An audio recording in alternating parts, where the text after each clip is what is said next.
Ayun o. Praise God. Na-bless po ba tayo? Parang okay na yung kwento lang niya. Bless na tayo eh. Amen. Urong natin konti. Yan. Ayos na. Ayan, praise God. Na-bless po ba tayo? Naalala ko yung si Lester Sumrall. Ewan ko, napanood niyo yung pelikulang Clarita Villanueva. Siya yun eh. Siya yung kinast out. Siya yung kasi talagang dami namamatay at that time. Clarita Villanueva. And wala namang Clarita rito sa atin. Amen? Amen. Dahil lahat dito hindi pwede dyan. Amen? Praise God. Pero napakaganda rin na nangyari sa buhay niya after nun. And Lester Sumrall has really been blessed by the Lord. And ang laking impact na nagawa niya rito lalo na sa Metro Manila. Amen? Alright, so ang title ko tonight, actually, I already prepared a message Tuesday pa lang eh. Kaya nakakatuwa ang Panginoon. Ang ganda nung binanggit ni Ron about we are to learn from each other, hindi naman como ibang lugar yan o ibang church yan na para, stop ka na. Hindi. We continue to learn from each other because they have the wisdom that we don't. And sometimes yung wisdom ng Panginoon na ibibigay sa Kanya na matagal nang binibigay sa iyo at hindi mo nakikita kasi ayaw mo makinig. Amen? So actually, yung title ko for tonight is Grace to the Humble. Humble po ba tayo? Amen? Amen. Parang wala na yata. Hambog. Amen? Ang title ko ngayon, Grace to the Humble. Actually, I'm gonna minister sana. I'm gonna share about the faithfulness of God. But then last night, this is humility eh. Pag sinabi ng Panginoon na palitan mo yung turo mo, okay lang Lord, mapupuyat na naman ako niyan, last gist na.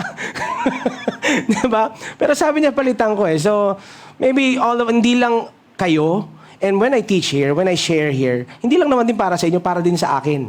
And when the Lord gives me the message, somehow, alam mo yun, nare-remind din ako, nare-renew din ako, at nare-remind din sa akin ng Panginoon, baka nandiyan ka na din, dyan sa binabanggit mo dyan sa turo mo, baka ito ka na din. Amen? So this is somehow a reminder for each and every one of us to check ourselves. Are we still being humble? Kasi yun naman ang sinabi ng Panginoon na dapat maging tayo.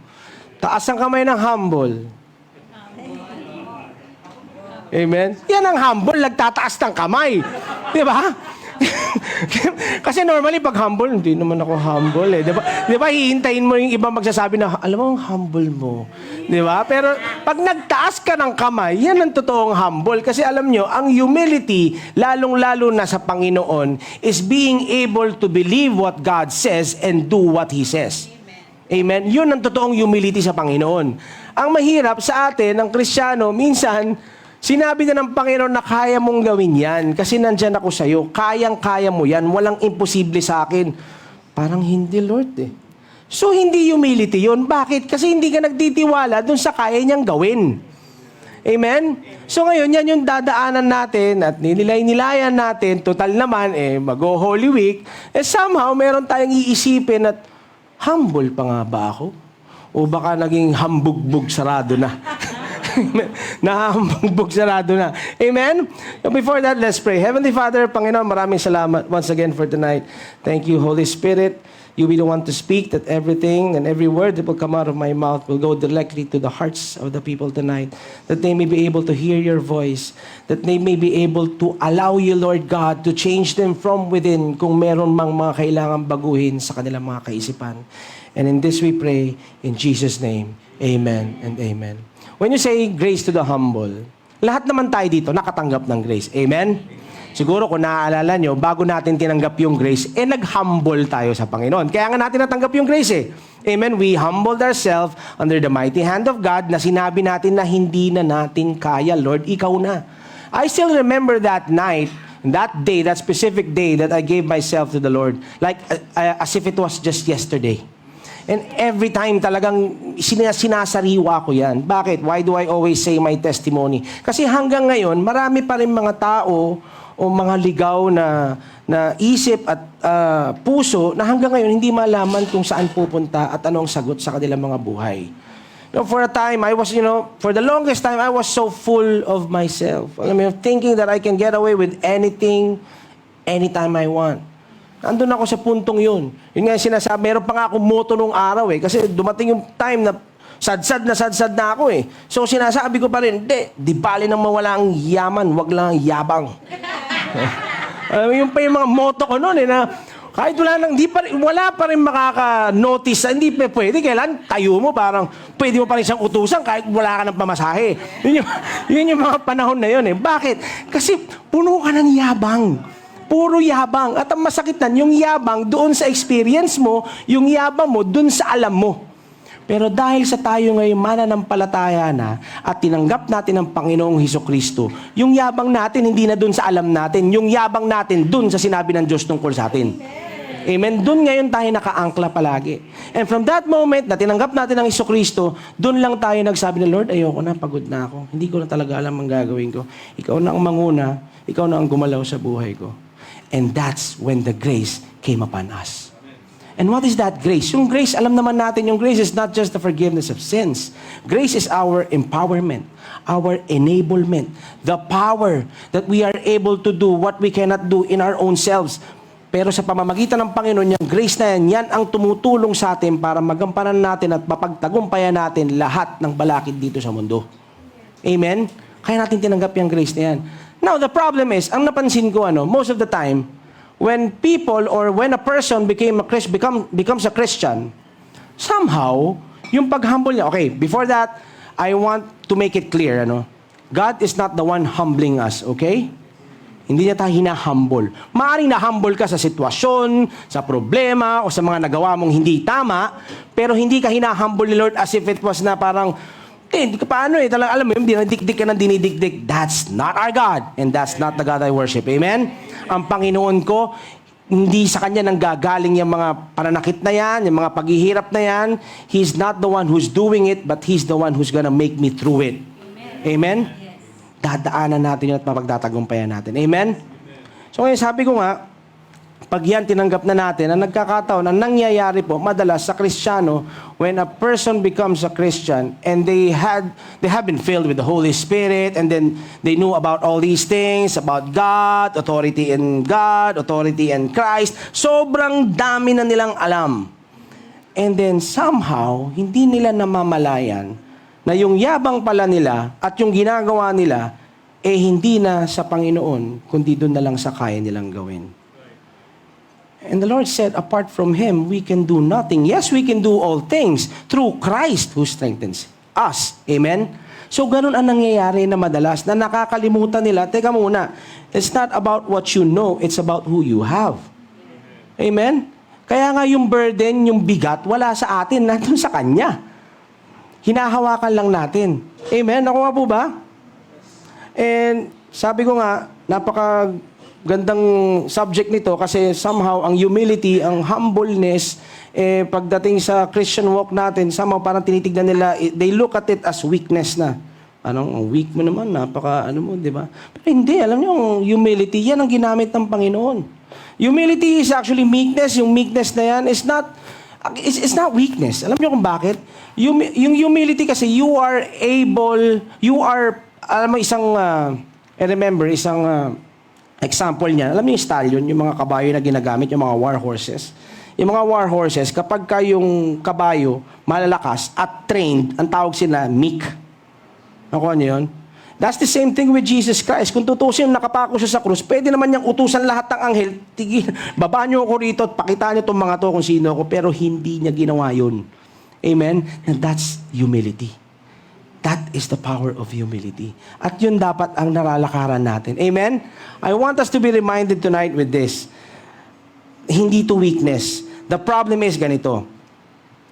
Yung humility kasi pag nandiyan ka, that's when grace tinanggap na natin. Amen? Para malinaw, grace tinanggap na natin. But somehow, if you want na yung grace patuloy na mag-flow sa buhay mo, you need to be in humility. Nakuha nyo? Kasi when you are in pride, that's the time that the grace, yung grace hindi tinatanggal ng Panginoon ikaw ang humaharang dun sa grace para dumaloy sa buhay mo. Nakuha niyo ako? Ang laking pagkakaiba kasi yung iba iniisip nila, ayaw na ni Lord, hindi niya binibigay. Binigay niya He sent His Son to die on the cross. Amen? So nung tinanggap natin yan, nandyan yung grace, kaya lang tayo ang pumipigil when we are in pride. I want to start off in the book of James. Remember, in the book of James, in the last verses of chapter 3 and in the first verses of chapter 4, ang binabanggit niya doon, syempre, lahat ng tao raw, lahat ng Kristiyano, nasa flesh na. Nasa flesh na, they've been fighting, and they've been, yung sinasabi doon na, yung meron ako, hindi ko makuha. Parang ganun na sinasabi ni James yun. Yung meron ako, hindi ko makuha. Nakikita ko sa iba, naiingit ako, naiinis ako, ba't siya meron? Ganun na nangyayari, nagkakaroon ng problema. Imbis na matuwa ka dun sa naaabot ng iba, naiinis ka ngayon, ba't siya ganito, ba't siya ganito? Tapos puro judge ka na ng judge, judge ka na ng judge. And that's the time na binanggit niya to sa James 4. It says here, this is my first verse. It says here on James 4 verse 3, it says, and even when you ask, you don't get it because sabay-sabay tayo. Your motives are all what? Wrong. You want only what will give you pleasure. Pride. You think of yourself other than others. Samantala ang sabi ng Panginoon, bumaba siya rito. Anong inisip niya? Sarili niya ba? Ibang tao. And who's inside of us? Jesus Christ. Sinong isipin mo? Sa mundo, ako muna. Tama? Sa mundo, ako muna. Kay Kristo, sino? Iba. Tama? Amen? Amen. Parang di ko yata kaya yun. Parang di ko yata kaya yun.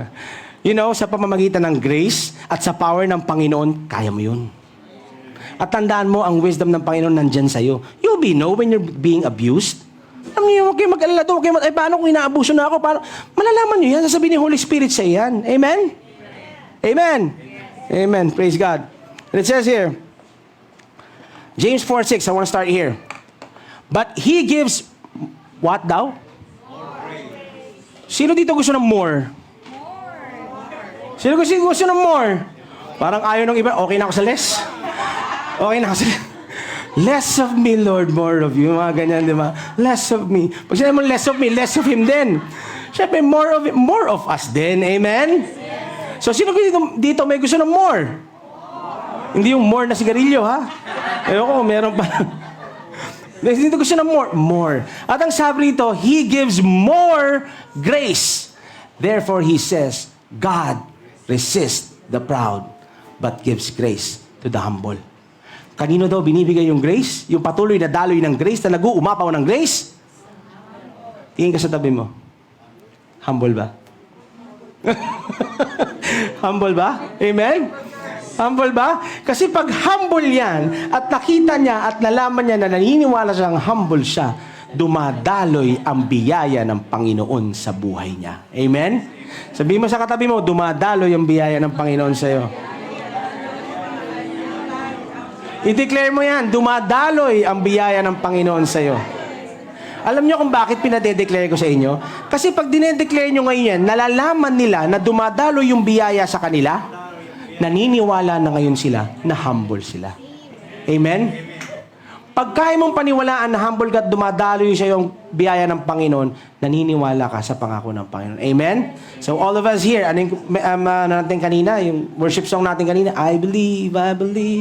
Dahil walang imposible sa Panginoon kung maniniwala ka at hahayaan mo siyang gumalaw sa buhay mo. Amen. But when you are in pride, that's the time nagkakaproblema. Alam niyo itong God resists the proud. This word here is the same root word na ginamit niya doon, resist the devil and it will flee. Are you seeing this? Sinabi ng Panginoon, resist the devil. Tapos sinasabi niya ng Panginoon, God resists the proud. Yung resist dito is active, ha? Active yan. Nire-resist niya. So ano yun? Nire-resist ako ni Lord? Kung pride ka, kung proud ka. Proud ka ba? Walang sumagot. Amen. Amen. Ito sinasabi ko sa inyo, ang Panginoon, hindi ka niya nire-resist, mahal ka niya eh. Amen?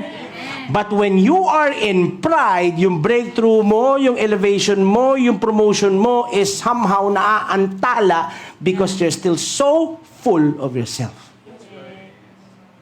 Amen? So this we need to see. Kasi ang gusto ng Panginoon, mag-umapaw ka. Ang gusto ng Panginoon, makita sa'yo na nandyan siya sa'yo. At anong sabi niya, yung requirement niya dyan, no, nakikita mo naman. Actually, it's not already a requirement. At sinasabi lang niya, maging humble ka, nang sa ganun, dumaloy naman sa'yo at maipasa mo sa iba. Sino ka dito? Amen. Dapat yan mabilis na sagot. Humble. Amen. Kailangan maniwala ka doon sa sinabi ng Panginoon na humble ka. Amen. Kasi I don't know about you. Pero kung ako tatanungin nyo, I want to be on the receiving end of grace. Amen. So gusto ko humble ako. Amen? And the Holy Spirit corrects us, He teaches us, pinapaalala niya sa atin yan. Oo. Dumudumpa-kundo ka na naman. May mga ganyan, di ba? Relax. Di ba yung mga ganyan? Relax ka lang. Di ba? Sasabihin ng Panginoon sa yan. Amen? Kailangan alam natin yan dahil tuturuan tayo ng Panginoon. And then He says here, hold on. It says here in 1 Peter 5:6.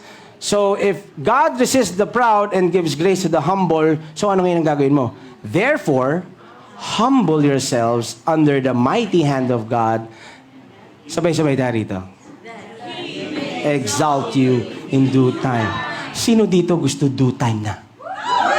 Amen? Amen? So, kung gusto mo due time na, be humble. Yung sinabi ng Panginoon na baguhin mo, ayusin mo, gawan mo ng paraan, sundin natin. Amen? At pag sinabi ng Panginoon na kaya mo, kailangan maniwala kang kaya mo. Yun yung humility. Kasi nagtitiwala ka dun sa sinabi ng Panginoon na kaya mo. Pero pag sinabi ni Lord na kaya mo, parang hindi naman ata. Tanda na ako, hindi ko nga maintindihan yung pinag-uusapan nila dyan Hirap akong magsalita, hirap akong ganito. Yung people skills ko, mahirap. Minsan ganyan sinasabi. Pero actually, hindi mo alam that the talents and the gifts na binigay sa'yo, yun pala.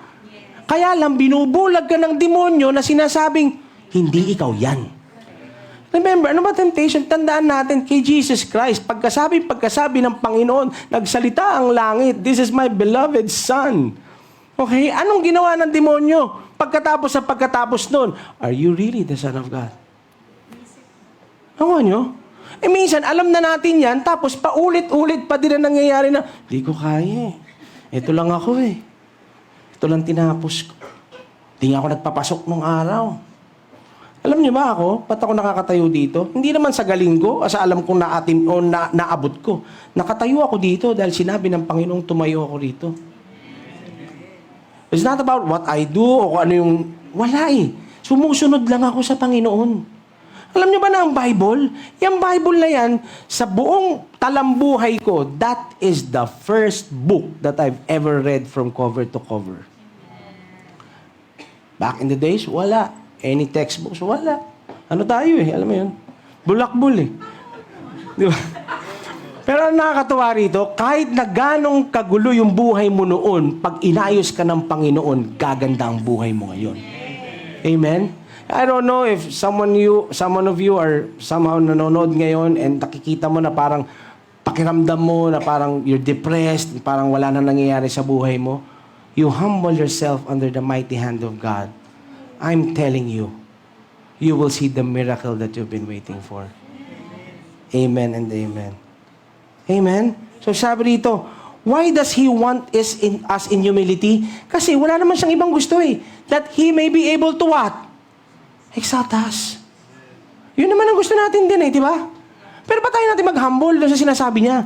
Ba't tayo natin sumunod doon sa pinagagawa niya sa atin? Amen?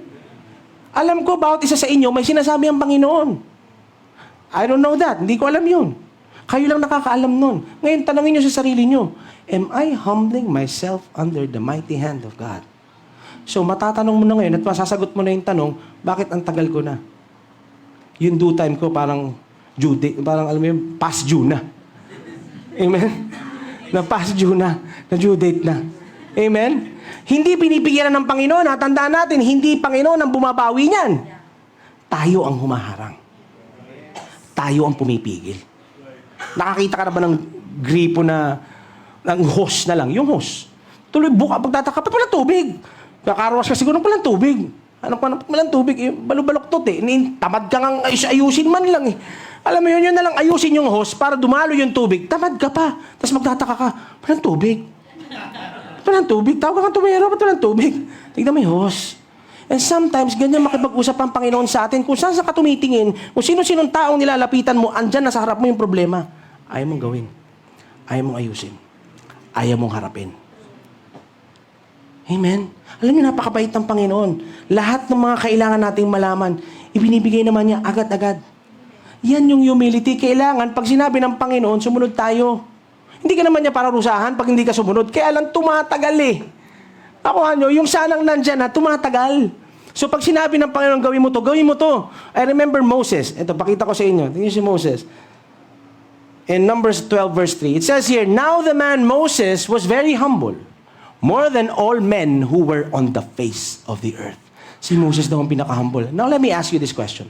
Who wrote the book of Numbers? Not very humble, eh? Not very humble. So, ini-imagine ko, while he was writing it under the inspiration of God, sinasabi ng Panginoon, parang, syempre, minsan sinusulat mo, and I am the most humble. Parang pa-humble ka pala. Humble? Di ba parang, di ba? Ay, hindi ba humble lang? Very humble. At hindi ba matindihan, ha? All men who were on the face of the earth. Pinaka-humble sa lahat. Nakuha niyo yun? Sinusulat niya, and then God tells him, nagdadalawang isip ka ba? Humble ako. Humble ka. If you say so, God, I'll write it. So this is how we're supposed to be. Pag sinabi ng Panginoon na yang ka, yang ka. Amen? Hindi yung mas pakikinggan mo pa yung sinasabi ng tao, ng demonyo, o nung napanood mong TV. Pakinggan mo yung sinabi ni Lord. When He said that you can do all things through Him, yes, you can do it. Amen? Napaka-importante din alam natin ito. Itong nire-remind sa atin ng Panginoon ngayon. So tuloy natin. Paano daw maging humble or in humility? Next verse, 1 Peter 5 verse 7, it says, "Casting all your care upon Him, for He cares for you." Paano daw malalaman kung in humility ka? If you cast your care. Hindi, care ko to eh. Akin lang to. Then you're not in humility. Di ba? Sasabihin ng Panginoon, give me your worries, anak. Give me your anxieties. Akin to eh. Gustong-gusto ko to eh. Akin lang to. Bahala ka, kumuha ka ng sarili mong care. Alam mo, minsan ganun pa nangyayari. Alam mo yun? Pero hindi dapat eh. Ang sinabi ng Panginoon, cast your cares on me. Only then you will know that you are truly in humility. Pero kung gusto mong bitbitin yan, hindi design ng Panginoon sa atin para bitbitin natin yung load na yan. Ang sabi niya, ibigay natin sa Kanya. Nang sa ganun, gumaang yung bitbit mo. Kaya pag nararamdaman mo na hanggang ngayon, bigat na bigat ka, maiintindihan mo ngayon, hindi mo pa pala na ibibigay hanggang ngayon. Mabigat eh. Nakuha nyo? Anong tawag doon? Pride. Nakuha nyo? Kasi kaya mong gawin to. Kaya kong gawin to. Hindi, okay na muna, Lord. Tsaka ka na muna. Pagka talagang hindi ko na kaya. Madalas ganyan nangyayari. Parang sinasabi ng Panginoon sa anak, hayaan mo naman tulungan kita. Sasabi ng Spirit, hayaan mo naman tulungan kita. Helper siya eh. So tumutulong siya, pero okay muna, kaya ko muna to. Anak, hayaan mong maging teacher ako. Gusto kitang turuan. Teacher siya eh. Hindi, alam ko na to. Kabisado ko na to. Ilang beses na nangyari to. Alam ko, okay na to. Anak, hayaan mo i-comfort kita. Okay na ako. Ayos na ako. Pero comforter siya eh. Yan ang ginagawa niya eh. Pero minsan, ayaw natin. So ito, palatandaan, magkadugtong yung verse na yan, if you are not casting all your care upon Him, then you are not humbling under His mighty hand. You are in pride. And when you are in pride, God resists the proud. Hindi ka nire-resist dahil maanak ka niya eh. Kaya lang problema, dahil nandiyan ka. Parang nakasakay ka sa kotse, coding ka. Hindi ka pwede lumabas. Pero mahal ka niya. Amen? Nakuha nyo? So, dapat maintindihan natin ito. Kung mag-humble lang tayo sa Kanya, sasabihin naman niya sa atin kung anong kailangan nating ayusin. Amen? Bakit niya pinibigay? Because He cares for us. Let me read this in the Amplified Version.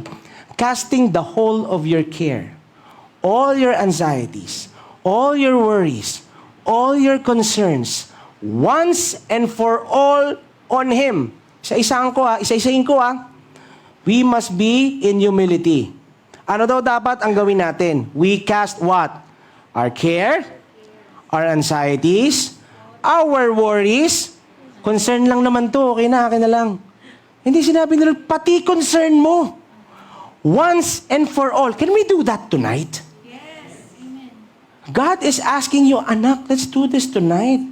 Ibigay mo sa akin. Nakikita kasi kita gabi-gabi. Nakikita kasi buwan-buwan. And it's been holding you down. Ibigay mo naman sa akin. For He cares for you affectionately and cares about you watchfully. Pinanunood ka niya eh. And He has been watching you. Your life has been somehow parang, alam mo yun, imbis na paangat, pumababa, nakikita niya yun. Ayaw niya. Amen? Hindi niya will na malungkot tayo. Hindi niya will na bitbitin natin yung mga problema na yan. Ang sabi niya, ibigay natin sa Kanya. At kapalit nun, ibibigay niya sa iyo yung wisdom kung paano mo ngayon aayusin kung ano yung problemang yan. At kung paano mo pagtatagumpayan yan. Amen? Mahal na mahal niya tayo. He cares. He cares about you watchfully. So mga kapatid, let Him move. Hayaan natin siyang gumalaw sa buhay natin. Sinasabi ko sa mga anak, hindi ako makagalaw kasi ayaw mo akong payagan. Pwede yun eh. Gustong-gusto niyang gumalaw sa mga buhay natin. Pero ang problema, minsan ayaw nating payagan. Kasi mas magaling pa rin tayo. Mas magaling pa rin tayo. Parang mas sigurado ka dun sa kaya mo kaysa dun sa sinasabi niyang kaya niya. Amen? Apart from Him, we can do nothing. So, kailangan balik tayo lagi. Nakakapit pa ba ako? Sa Kanya pa ba yung nasusunod? O baka, may nababanggit nga ni brother, o nag-autopilot ka na pala. Amen? Kung mag-autopilot ka in Jesus. Amen? Amen? Dahil sinasabi ng Panginoon, this is right, this is wrong, this is right, this is wrong. Amen? Pati yung mga taong mga sasamahan mo. Amen? And He says there, paghahayaan natin siyang gumalaw sa buhay natin, and He's gonna give us more grace, the empowerment to handle everything that you need to handle. He says, I will exalt you. Are you ready for this? Are you ready for this? Parang, di pa ako ready. Okay lang, sige, walang problema, humble eh. Di pa ako ready. Ikaw na magsabi, Lord. Humble naman. Sige, ikaw na magsabi, Lord. Hindi pa ako ready. Amen? In due time. When you are when you are ready, hindi ikaw magsasabi kung ready ka. Si Lord ang magsasabi kung ready ka. Amen? And He's gonna tell you that. At pag sinabi niyang ready ka, step up in faith. Step up. Sinabi niya ready ka na eh. Kasi kapag hindi ka nag-step up, nung sinabi niyang ready ka na, hindi na naman humility yun. Hindi ka na naman sumunod. Amen? Huwag mo na lang isipin yung sarili mo. Ang isipin mo, yung mga taong mabibless sa pamamagitan mo pag nag-step up ka. Nakukuha niyo yung ibig ko sabihin? Yun ang thinking about others, not yourself. Kasi kung nahihiya ka at ayaw mo mag-step up, sinabi na ng Panginoon, mag-step up ka, ready ka na, ayaw mo. Paano na ngayon yung mga tao na mabibless sa pamamagitan mo dahil binigay sa yung calling niya ng Panginoon? Kung mga nangyayari niya, pinipigilan mo ngayon yung breakthrough o yung miracle na mangyari sa ibang tao kasi ang inisip mo, sarili mo na naman. Amen? So when we humble, instruction comes. Revelation comes. Promotion comes. Elevation comes. If we humble ourselves. Amen? I really pray the Holy Spirit is speaking to you right now.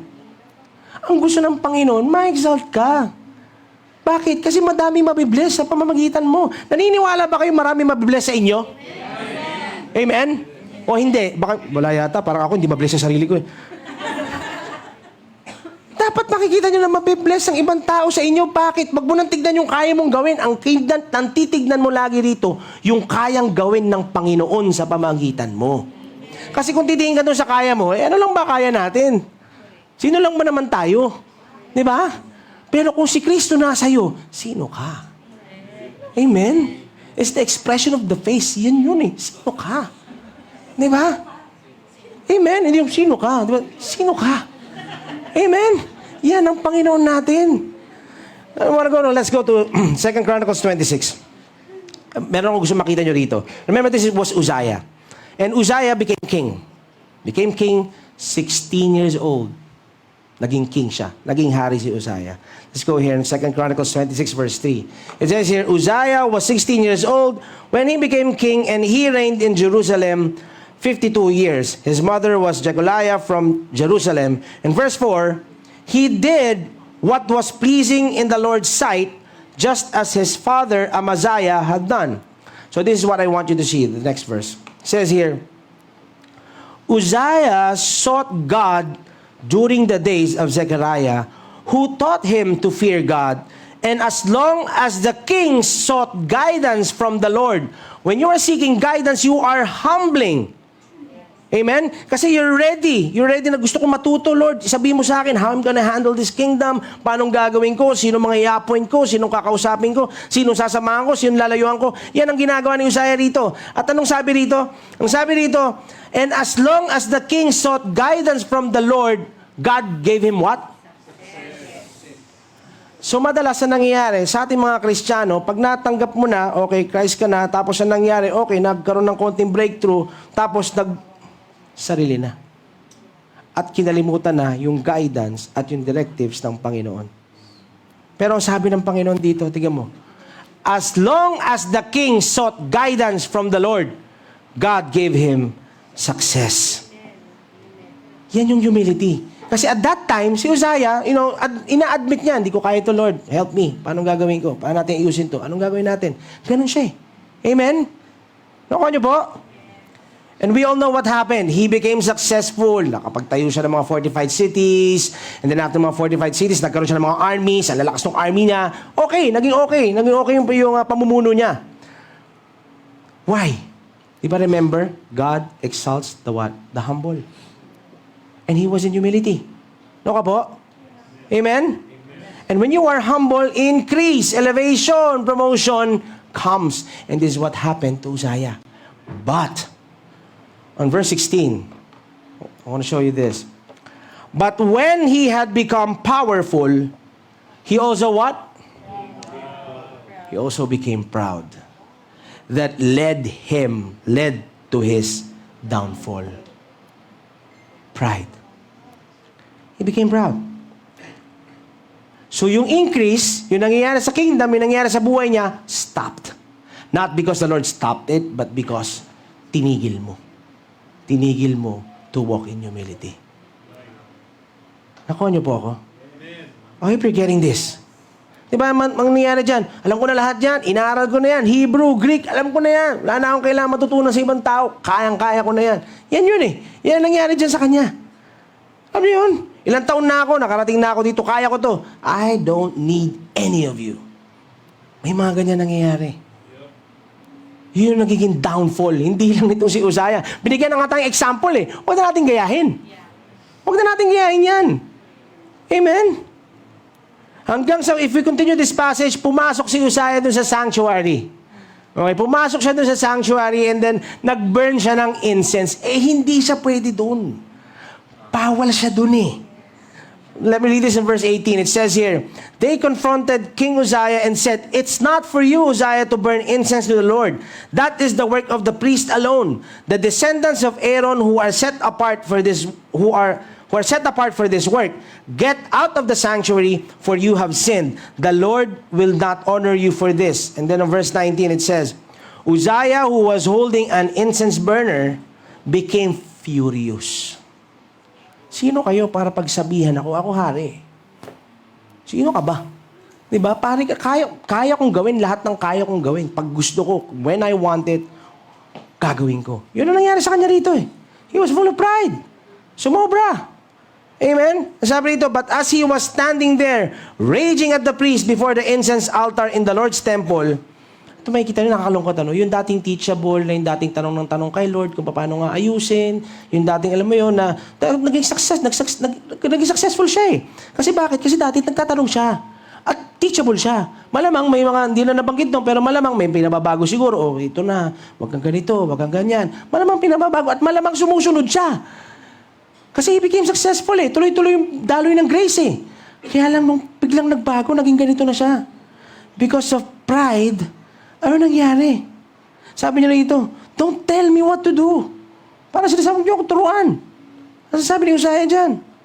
And then, ang sabi, and then leprosy suddenly broke out on his forehead. Tagal ko na binasa to pero when I read this last night again, somehow it dawned on me na, sabi ko, ba't sa forehead? Why in the forehead? So, nakita ko na when you're full of pride, sakit sa utak. Alam niyo yun?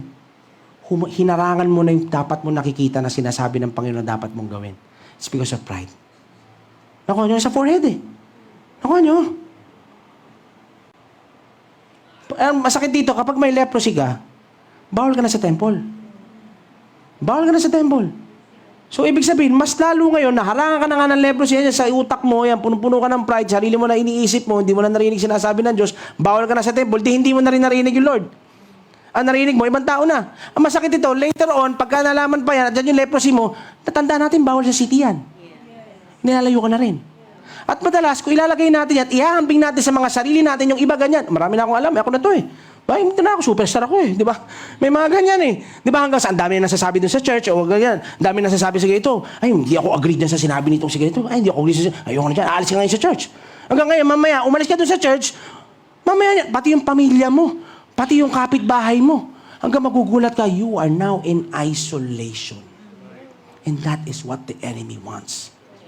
Bakit? Kasi tumatayo ka na, yung yabang mo, doon na sa alam mo. Doon na sa naabot mo. At hindi na doon sa binigay ng Panginoon sa'yo. Nakuha niyo to? Kaya God is speaking to us tonight. Are we still asking the Lord? Are we still even consulting the Lord? Are we still even inquiring of the Lord? Lord, am I still doing what I need to do? Baka ako na to. Napaka-importante nito.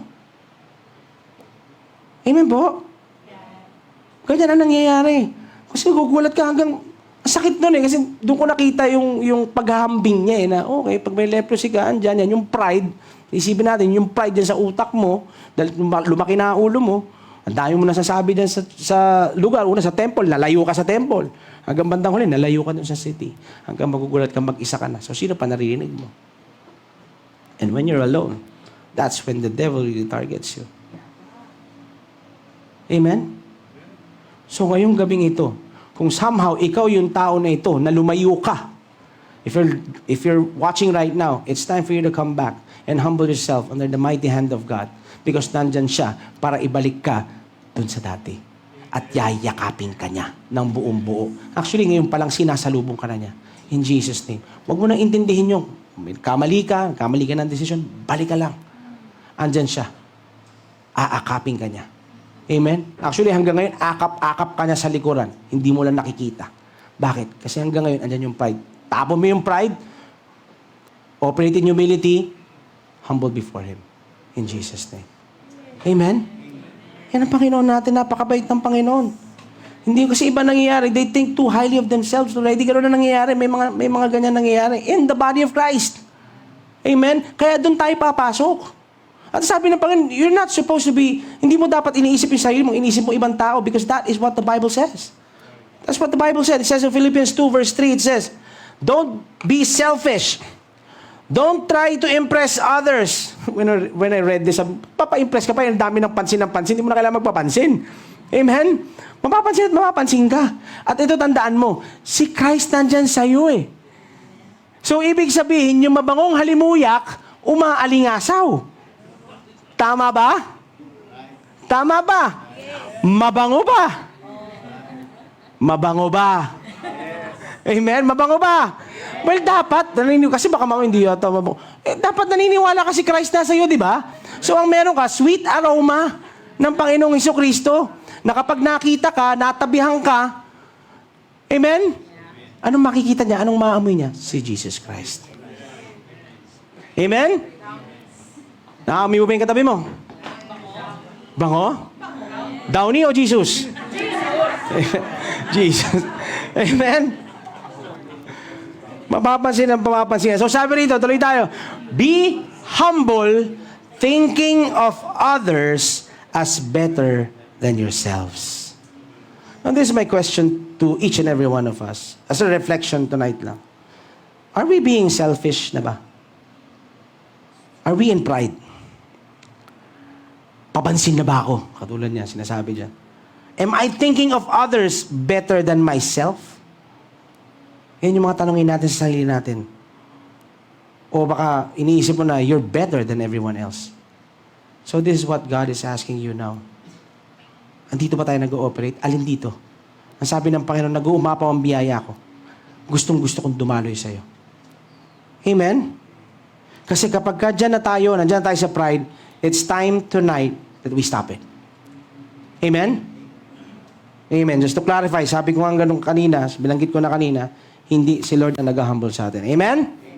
Amen? Amen. Amen. Praise God. So tuloy tayo. Tanggalin natin ang pride. It's time for us to be in humility so that grace would freely flow into our lives. Nararamdaman nyo ba dumadalo yung biyaya sa inyo? Amen? O hindi? Kasi when you are in humility, that is when we begin to see the things of God. At nakukonceive yan. At magugulat ka, nakukonceive yan, natatanggap mo yung salita ng Diyos. Kasi yung salita ng Diyos na natatanggap mo, na naririnig mo, na binabasa mo, naniniwala kang totoo. At pag naniwala kang totoo, naitanim yan, hindi pa pwedeng hindi yan manganak. Noko, hindi pa pwedeng hindi yan magbunga. Naitanim eh. Amen? The farmer plants. Hindi na iniisip kung paano tutubo yan. Basta tagtanim siya, alam niya tutubo yan. Amen? Alam niya magbe-bear fruit yan. Kayo, nagtatanim kayo. Amen? Nagtatanim kayo ng salita ng Diyos. Ngayon lang nakikinig kayo. So saan napupunta yan? Sa puso natin. And we all here are good ground. Amen? And if you are good ground, kung mataba kang lupa, magbubunga ka hindi? Magbubunga ka hindi? Magbubunga tayo. Amen? So pag nagbubunga ka, patagdag ng patagdag yan. Always in increase. When you are in humility, you are increasing. Padagdag ng padagdag yung dumarating sa buhay mo. Amen? Hindi lang sa material na bagay, pero sa katangian ng Hesukristo, dahan-dahan na namamanifest mo ito. Ang tanong, namamanifest ba natin? O hanggang basa't pakinig na lang ba?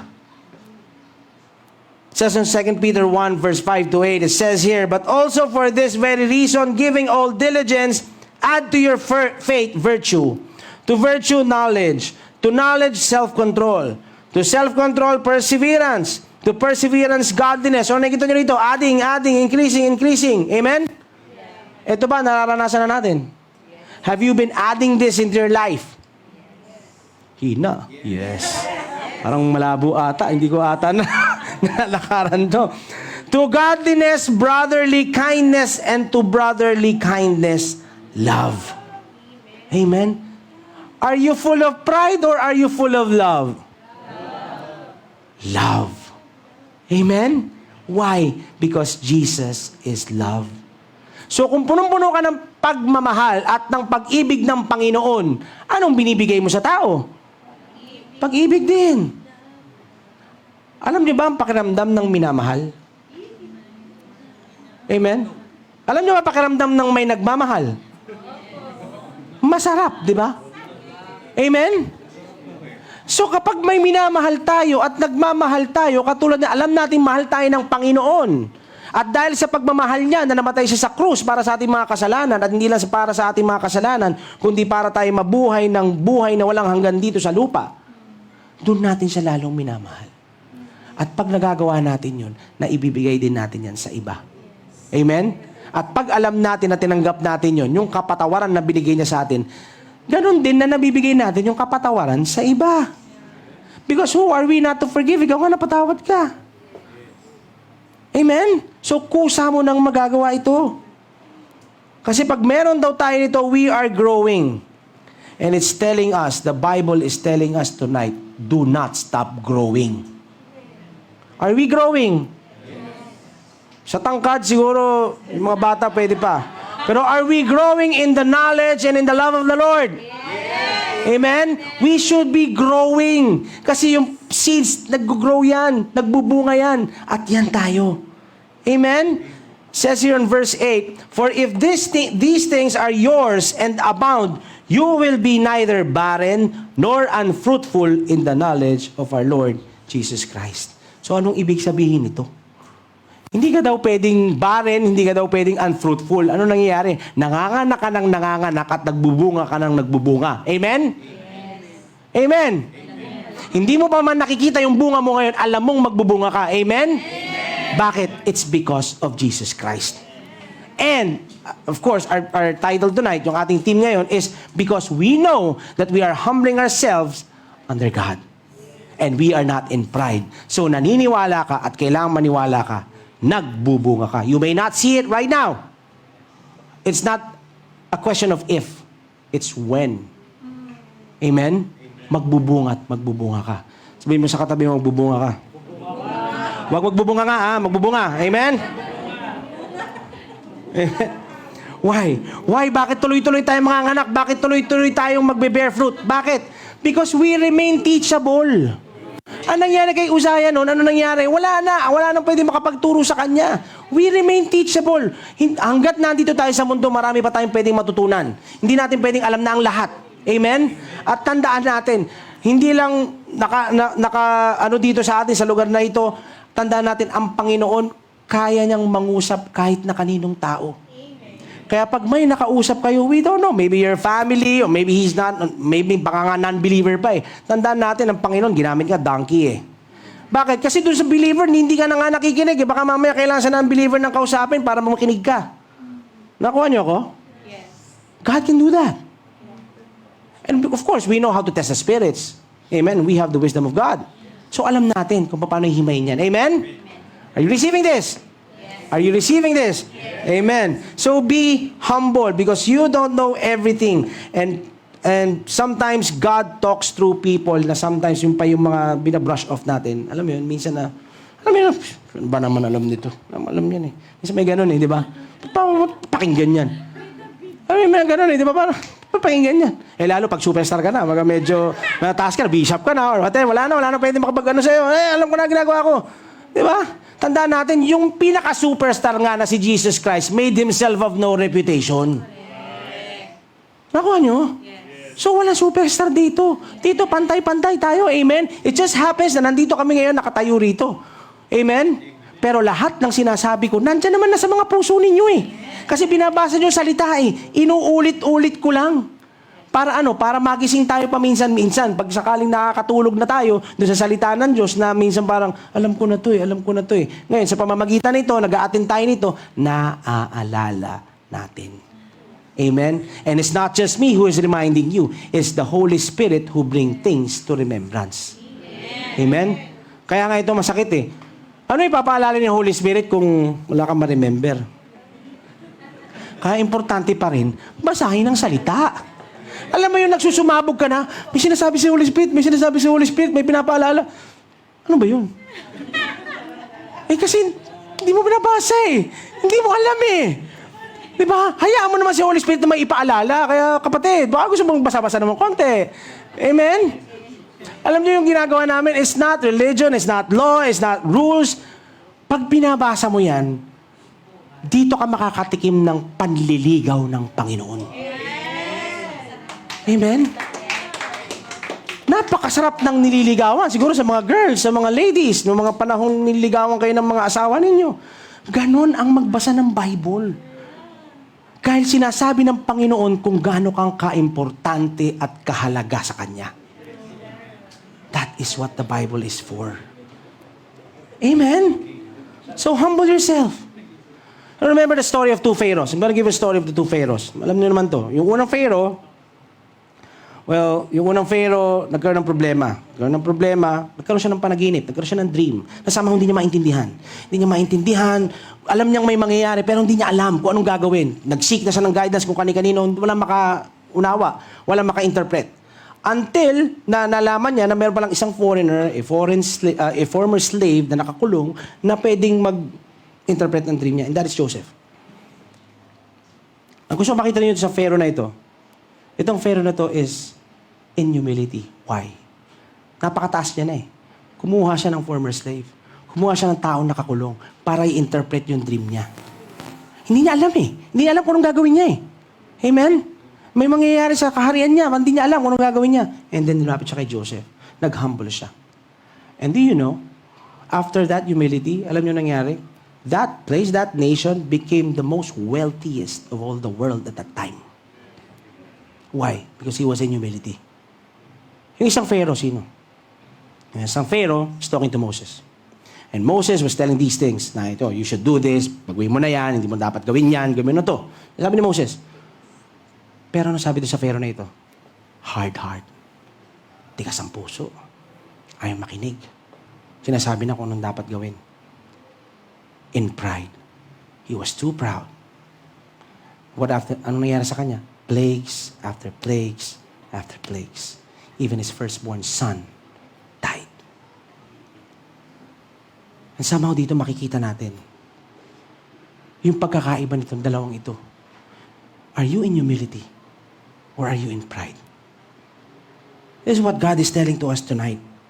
Ang laking bagay ng malaman natin na, na all we need to do is to humble ourselves. Pag-humble lang tayo. Pag sinabi ni Lord na baguhin mo, baguhin mo. Pag sinabi ng Lord na iwasan mo, iwasan mo. Pag sinabi ng Lord na dito ka, dito ka. Nakuha nyo? Well, of course, God doesn't do these things. Mga plagues and everything, hindi niya ginagawa yan. Kaya lang ang problema, ikaw ang gumagawa niyan sa sarili mo. Pag you keep doing your own thing. Ang Panginoon, ang will niya sa atin is always good and always good and always good and always good. Amen? God is good, period. Ang will niya sa atin, buhay na walang hanggan. Nang sa ganun, magliwanag ka na ilaw kahit saan ka magpunta. Madilim ang mundo, kapatid, ilaw ka. Anong gusto mo? Sa ilalim ng upuan? Ha? Ilaw tayo eh. Amen? Huwag kayo matakot sa dilim. Liwanag tayo. Magliwanag tayo. Amen? It's the same reason kaya importante nagsasama-sama tayo. Kaya last fellowship namin na pag-usapan natin, it's the same reason in 1 Corinthians na binanggit ng Panginoon. The Bible said that we have the mind of Christ and not I have the mind of Christ. Bakit? Because God speaks through all of us. And sometimes, yung mga hindi ko marinig-rinig, pag mag-isa ako, naririnig ko pag kasama kayo. Nakuha nyo? This is why this is very important. Fellowship is so important. Especially the people that you surround yourself with. Amen? You should be surrounding yourself with people who encourages you, people who build you up, people who know who you are in Christ and not who you are in the flesh. Amen? Because that is love. Love believes all things, endures all things. When you say believes all things, ang sinasabi nun, if you believe that you are the righteousness of God, that ang Panginoon nandiyan sa iyo, you should also believe that your fellow believer is that way too. Amen? Kaya mo nga maniwalang righteousness ka eh, ba't di mo makita yung righteousness sa iba? Eh, tinanggap niya rin si Jesus Christ. Pag tumingin tayo sa isa't isa, kung tutusin, magkakamukha tayo. Ba't sino nakikita natin si Jesus? Amen? Pag alam mo na si Jesus yung kasama mo, si Jesus yung kapatid mong lahat yan, you won't do anything bad or anything to harm that person. Amen? Amen? Why? Because Jesus loves us. And if Jesus loves us and Jesus is on the inside of us, we love each other. Amen? Yan ang napaka-importante na gusto makita ng Panginoon sa ating ngayong gabing ito. Amen? Still have this. Gusto ko makita rito kay Gideon. That night, remember Gideon? That night na sinabi ng Panginoon sa kanya na sumugod ka na, I'll give you victory. Amen? And then God said this. In verse 11 it says, listen to what the... Hold on. Sige, dagdag natin to. He leads the humble in doing right, teaching them His way. Are you letting Him teach His way? So be humble. Amen? In Judges 7, dinilagay niya verse 11. Let's just, verse 10. Yan, tama, verse 10. But if you are afraid to attack, remember this, si Gideon, medyo kinakabahan, natatakot. Amen? Sumukod ka na. I'll give you victory. Pero si Gideon, kinakabahan. Alanganin siya. Naku, baka alanganin eh. Pero tignan nyo hindi dineclare ng Panginoon, takot ka, no? Hindi sinabi ni Lord, takot ka, no? Ay mo ba? Takot ka yata eh. Hindi ganun ni Lord. Ang sabi niya, but if you are afraid to attack, go down to the camp with your servant Purah. And then in verse 11, listen to what the Midianites are saying and you will be greatly encouraged. Then you will be eager to attack. Listen to this. Wala yung next verse. Anyway, yung next verse dyan, sinabi na bumaba siya. Amen? So, yung pagbaba niya pa lang, that is already in humility. Nakukuha nyo? He is already in... Bakit? Gideon ka eh. Di ba, Gideon? Tapos bigla sinabi, takot ka yata eh. Pero lahat naman tayo, if you are afraid, wala namang problema sabihin sa Panginoon, Lord, natatakot ako eh. Lord, kinakabahan ako eh. Lord, di ko alam gagawin ko. Mga kapatid, wala namang masamang sabihin sa Panginoon yan. Amen? Huwag kayong matakot na magsabi sa Panginoon na natatakot kayo. Kasi kapag sinabi niyo natatakot kayo, sasabihin naman ng Panginoon, huwag kang matakot, anak. Pumunta ka dito at makikita mo, may maririnig ka. At yung maririnig mo, may encourage ka at mawawala yung takot mo. Amen? Ganoon ang Panginoon. At isipin nyo, in the enemy camp, ano narinig niya? Sinabi doon sa enemy camp, sinabi, nakapanginaginip daw yung, nakadream yung sundalo doon na may nalalaglag daw na loaf of bread, bumagsak sa kanila sa camp, and then, nako, si Gideon na yan, sabi nung isa. Isipin mo, yun yung narinig niya. In the enemy's camp pa. Nakuha nyo? Kaya ito yung sinasabi ko sa inyo kanina, God can use everyone para magising ka. Amen? Kung hindi ka nagigising dyan sa kasama mo, sabi ko sa inyo, magigising ka kahit na kanino. Ang importante, buka mo yung puso mo at isip mo doon sa sinasabi ng Panginoon. Amen? Let's stand up.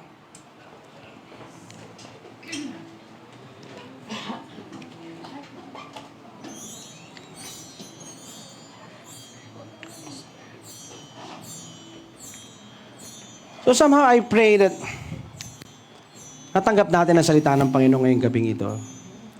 That if we are still in pride, let's just humble ourselves under Him. Ibibigay naman niya kung anong kailangan natin. Ibibigay naman niya kung anong guidance ang kailangan natin. Ang kailangan lang natin, tanggapin na hindi natin kaya. Wala namang problema, mga kapatid. Yes, we can do all things. Yes, we have the authority in Christ. Walang problema lumapit sa Panginoon para sabihin, Lord, hindi ko kaya ngayon. Lord, hindi ko alam ang gagawin ko. Lord, nalilito ako. Tulungan mo ako. Amen? At bibigyan ka ng sagot ng Panginoon. I'll end with this verse. It says in Matthew 5 verse 3, God blesses those who are poor. This is the poor in spirit. Ito yung humility. Gusto kong makita ninyo kung ano yung humility. And realize their need for Him. Now this is humility. We just need to realize that we need Him. Amen? Every step of the way of our lives, kailangan natin siya eh. Kailangan natin siya para mapagtagumpayan natin. Yes, we can do all things, pero siya pa rin eh. Sa pamamagitan natin. Makinig tayo, yung mga directives niya, yung pinagagawa niya, let's do it. That is an act of humility when you believe and obey what God says. Sabi rito, for the kingdom of heaven is theirs. The King of heaven is there. Amen? Let's worship the Lord.